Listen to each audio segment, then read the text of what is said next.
Mga master, sa Facebook po ni Senator Bongo ay binanggit nito na ito nga pong PhilHealth ay nagre-request ng 74 billion na subsidy mula sa gobyerno para sa taong 2025. So kung matatandaan po ninyo, mainit po na issue ito pong pag-transfer ng PhilHealth ng nasa 90 billion na pondo from PhilHealth papunta po sa Bureau of Treasury. At may mga kasunod pa po yan na pag-transfer ng pondo galing umano sa excess funds ng PhilHealth pabalik po sa Treasury. Hanggang 2025 nga, mayroon pa po sila nakaschedule na pag-transfer ng pondo.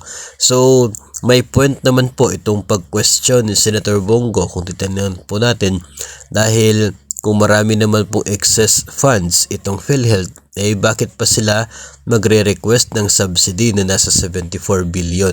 Diba, sayang po kung ibibigay sa PhilHealth yung subsidy na ganun kalaki, tapos ibabalik lang naman sa Treasury dahil hindi po nagagamit. So, mas mabuti pa siguro na gamitin na lamang yung pondong yan for other agencies na talaga pong nagbibigay ng basic na mga pangangailangan ng mga Pilipino.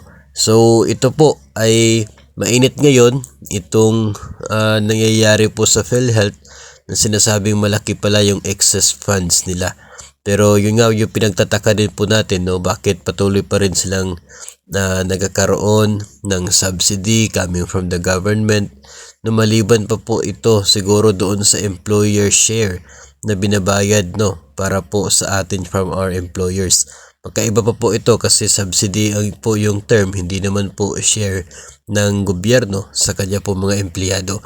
So kung ganun po na may marami palang excess funds, mas mabuti siguro na wag na lang magbigay ng subsidy at transfer na lang po sa ibang agencies.